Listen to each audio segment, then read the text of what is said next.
Bom dia, episódio 10 do Ciência Organizacional, podcast que fala de ciência, método e nunca de achismo aplicado a empresas e negócios. Meu nome é Eduardo Valneide, sou fundador da Level e também cientista organizacional há mais de 12 anos. Hoje eu quero falar um pouco sobre a diferença entre família e empresa em uma empresa familiar. Empresa familiar é um tema muito recorrente, é um tema no Brasil principalmente muito recorrente, muito pelo próprio cenário, pelo contexto que o Brasil possui. E quando essa empresa ela cresce bastante, isso gera alguns conflitos que eu diria que são naturais. O contexto pede isso, né? E aí eu vou abordar um pouco disso aqui. Tem uma frase que um founder de empresa familiar fala com um elogio, geralmente. Fala assim, aqui a empresa é uma família. E geralmente isso não é só para empresa familiar, tá? Virou tipo com mantra. Graças a Deus as pessoas têm falado menos disso, porque é uma baita de uma mentira. Exceto para a empresa familiar, porque a empresa familiar de fato é uma família. Mas assim, essa frase ela é um sintoma consistente de um problema mais sério que empresas têm. E a empresa familiar também vai ter.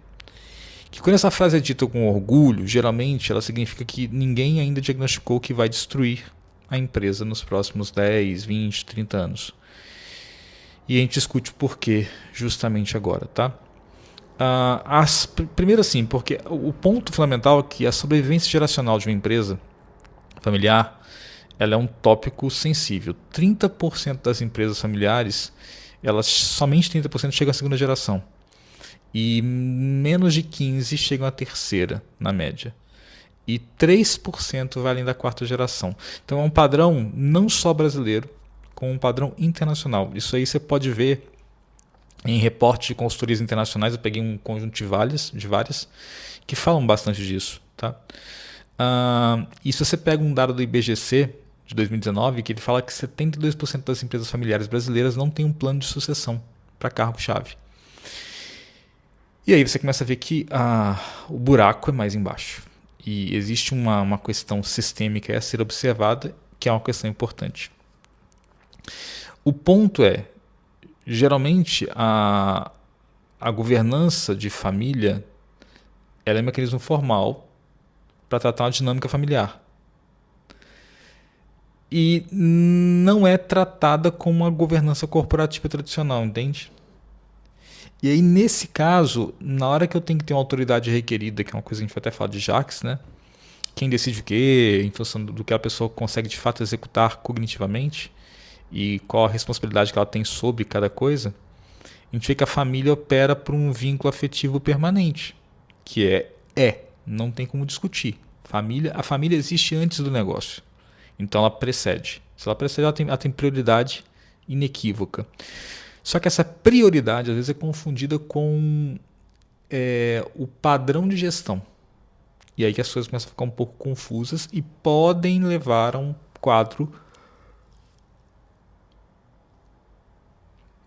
efetivamente complexo.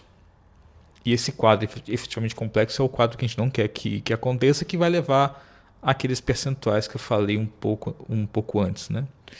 Então, aqui tem alguns pontos que a gente deve levar em consideração. O primeiro ponto que eu quero levantar é que existem duas lógicas opostas que coexistem no mesmo espaço. A lógica da empresa, que é geralmente uma lógica meritocrática, contratual, de dados, mensurável. E nessa lógica, quem entrega mais ganha mais, quem está em cargos de maior responsabilidade ganha mais, desempenho é um critério efetivo e a relação pode ser desfeita por desempenho ruim. Se você não rendeu bem, a gente pode demitir, romper seu contrato, enfim.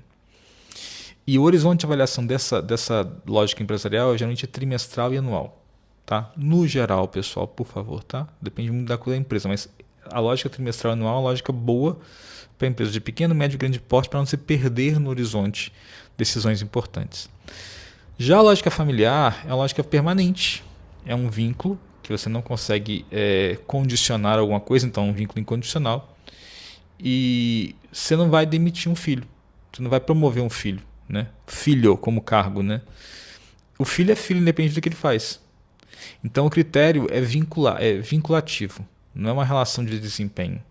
Se o seu filho é o que você espera ou não é o que você espera, ele não deixa de ser seu filho. Você não pode demitir o filho do cargo de filho, digamos assim. Então aqui o horizonte de análise é a vida inteira, porque não tem como desfazer isso, tá? Portanto, lógica da empresa e lógica familiar são lógicas opostas, não complementares. Uma empresa funciona porque ela consegue desligar quem não entrega. Uma família funciona porque não pode desligar quem é da família. Pertencimento. Então, quando um filho do dono ocupa um cargo de diretor sem entregar, qual que é a lógica que prevalece? São lógicas opostas. Lembrando que ele, como filho, não deixa de ser filho, mas ele, como ocupante da cadeira de diretor, ele pode deixar de ser o diretor. Entende? Se prevalecer da empresa, aí eu posso gerar um ruído familiar. Que assim, eu demiti o filho, demiti o diretor que é meu filho. Se prevalecer da família, eu tenho um dano empresarial, um dano organizacional, porque não está rendendo bem. Então a empresa paga.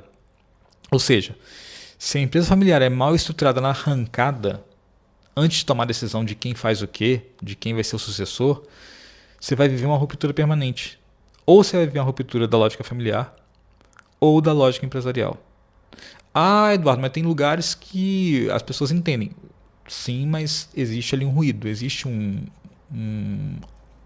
algo que não está bem encaixado de qualquer maneira. Tá? Então, assim, família boa, em primeiro lugar, não é família onde todo mundo trabalha junto.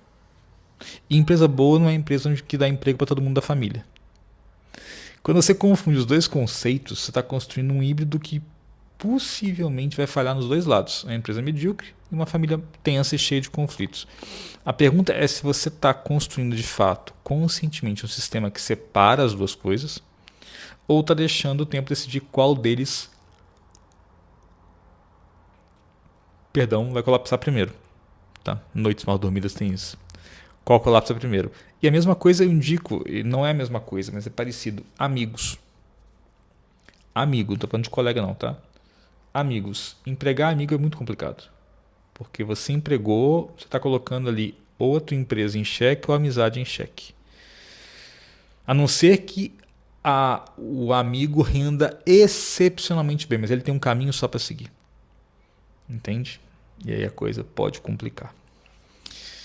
E geralmente não dá certo, tá? Mesmo que ele renda muito bem, ele vai depois querer valorização futura, pensando no lado do empresário, não do amigo, e aí dá confusão. Então, amigo e parente, eu costumo falar que não se emprega, tá? Raras exceções. Bom, segundo ponto aqui para falar, que existem 3 círculos. E por que eu trato como um só? Quando eu trato como um só, ele destrói a empresa. Então, o que acontece? Tem um estudo, é um modelo, tá? Não é meu não, do Davis e Tajuri, do estudo de Harvard, de 82, tem um tempo já, que ele fala que a empresa familiar tem uma combinação de 3 círculos, que é família, propriedade e empresa. Tá? E 7 posições possíveis. Apenas família, é o parente que não tem cota, não tem trabalho. Apenas propriedade, é um sócio investidor, que não trabalha e não faz parte da família. Apenas empresa, é um funcionário que não tem cota e não tem laço familiar. Família mais propriedade, que é um herdeiro que não trabalha. Família mais empresa, que é um herdeiro ou um parente que trabalha, mas não tem cota, não é dono. Uma propriedade mais empresa, que é um sócio que trabalha, mas é fora da família. E o combo, que é a família, propriedade e empresa, que é o fundador típico, é o cara que faz parte da família, é dono, tem propriedade, ele é sócio e ele também trabalha na empresa.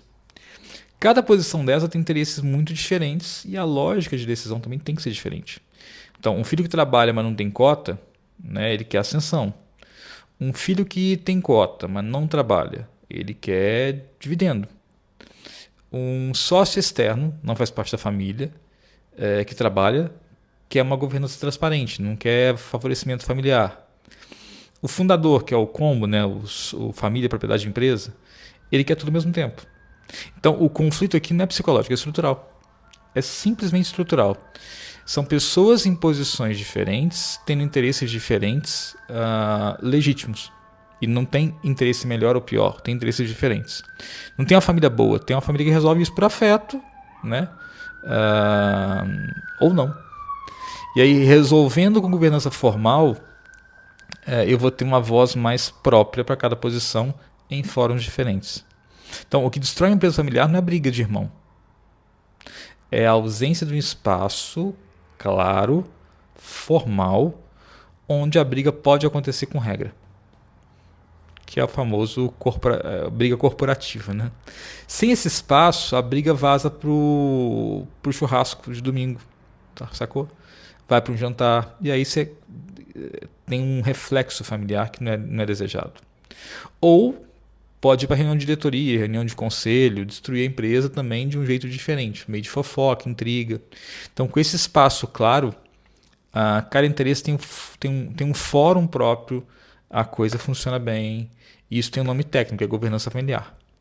E quase nenhuma empresa familiar brasileira tem isso instalado de verdade, que é você saber de fato separar família e empresa e ter um ambiente de discussão empresarial que não afete a família, que digamos é o ponto principal. Terceiro ponto, o custo de não separar. Por que ele é invisível por anos? Né? A empresa familiar sem fronteira clara entre família e empresa paga 3 custos invisíveis geralmente, que aparecem juntos. Geralmente quando o dono, o founder, ele começa a se afastar da empresa. Primeiro custo é talento externo, não fica. Então você contrata alguém de fora, sênior, experiente, ideal para a função.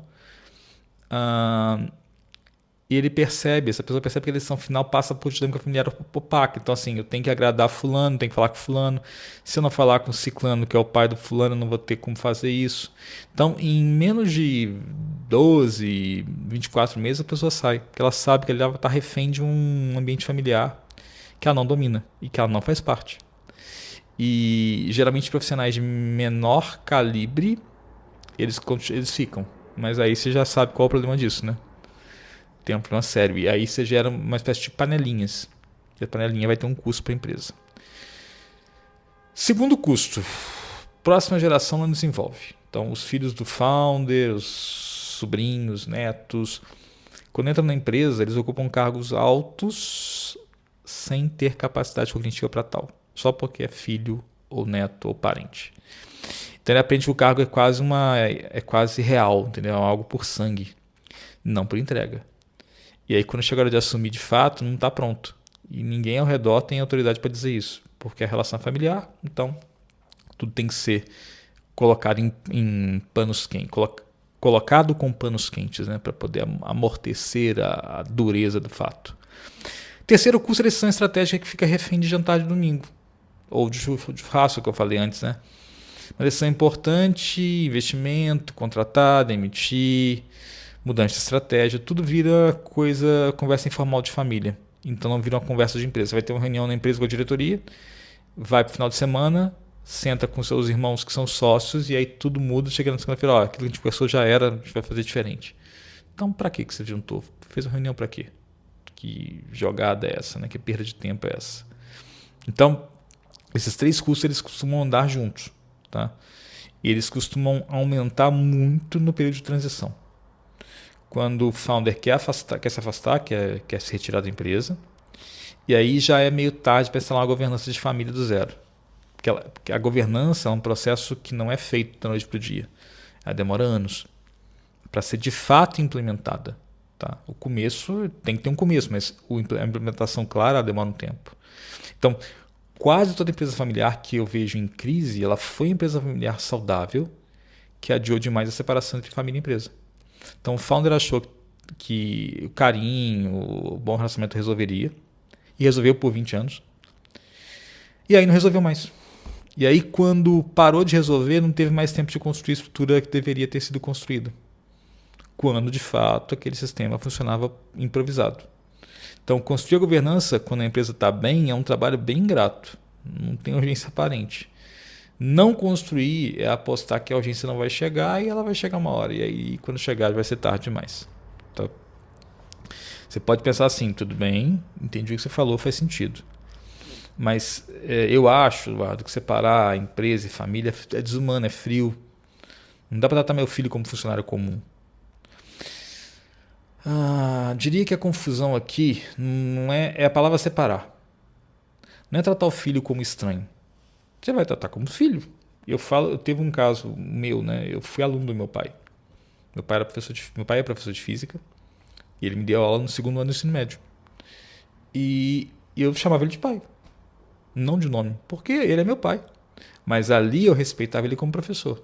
Então ali eu entendi, sem saber isso aqui na época, obviamente, eu fazia justamente isso. Eu não separava claramente como assim, são pessoas estranhas. Não, eu trato ele como meu pai. Mas eu sei que ali ele não é meu pai, ali ele é o professor. Entende? Então a mesma coisa aqui. Uma reunião de família é para tratar de família, reunião de sócio falar de propriedade, reunião de empresa falar de negócio. A pessoa é a mesma, só que o foro, a especificidade, o assunto, a abordagem não vai ser. Você ama seu filho na mesa de jantar. Você avalia seu filho como diretor na reunião de diretoria. As duas coisas, elas convivem, se cada uma tem espaço próprio. O que destrói as duas é tentar fazer as duas conversas no mesmo lugar. Então não é um ponto de uma questão de não poder, é questão de comutação. Se você comuta as duas coisas, coloca no mesmo balaio, vai dar problema. Se você separa, tá tudo certo. Separa se separar o afeto. Então o pai não consegue ser pai, nesse caso, e o diretor não consegue ser diretor. Fica tudo amarrado. Fica realmente um balaio de gato, como se diz. Então aqui é importante deixar claro que separar os foros não é ter distância, é ter clareza. Quando se fala de cada coisa e o que eu posso falar em cada situação, né? Então você pode começar hoje a fazer duas coisas que eu sugiro, né? Mapear qual posição cada membro da família ocupa nos 3 círculos, naqueles círculos que eu citei, né? Família, propriedade e empresa. Identificar qual o foro que está faltando e o criar urgentemente, se estiver faltando, tá? Então, a empresa tem reunião familiar, mas ela acontece em casa no final de semana. Não. Tem que criar um foro para isso. Um foro para família, um foro para a empresa, um foro para a propriedade. E esse é o ponto fundamental. Então, assim, se eu pensar que apenas 15% das empresas brasileiras passam da terceira geração, esse número não é bem a fatalidade, é um reflexo puro de quantas empresas construíram em vida, com o fundador em vida, a separação da família e empresa. As que constroem de fato sobrevivem. As que não constroem desaparecem, são vendidas em condições ruins, são fragmentadas, em conflito de herdeiro na justiça, ou fecha, quebra, não consegue evoluir. Porque ninguém de fato conseguiu separar essas coisas. Se você é um founder de uma empresa familiar e ouviu isso até aqui, a pergunta para essa semana que você tem que se fazer é muito simples. É uma pergunta não dolorida, mas que você tem que tomar tempo para poder pensar nela. Em que foro você decidiu hoje a última decisão importante para a empresa? Se for uma conversa informal entre familiares, está no padrão dos 85% que não vão chegar na terceira geração. Se foi num foro estruturado, com regras claras, está nos 15% que vão continuar. E esse foro com regras claras, ele segue uma estratificação de cognição, que tem a ver com complexidade. Então, a complexidade que eu lido na família não é a complexidade que eu lido na empresa. E aí está o ponto fundamental, que eu vou para a ciência. Você saber, de fato, colocar a complexidade no lugar que ela tem espaço e ela pode ser debatida de maneira correta. A diferença, no longo prazo, ela faz toda a diferença. A diferença faz toda a diferença. Então, saber diferenciar os espaços faz diferença absoluta para uma empresa familiar ter sucesso e avançar em gerações à frente. Perfeito? Ficamos por aqui. Quinta-feira tem mais. Se você quer saber um pouco mais sobre o trabalho, como isso pode ser aplicado na sua empresa, posso ajudar sim no Instagram e no LinkedIn. Edu Valneide Instagram, Eduardo Valneide LinkedIn. Quinta-feira falamos mais um pouco. Um grande abraço para vocês e até mais.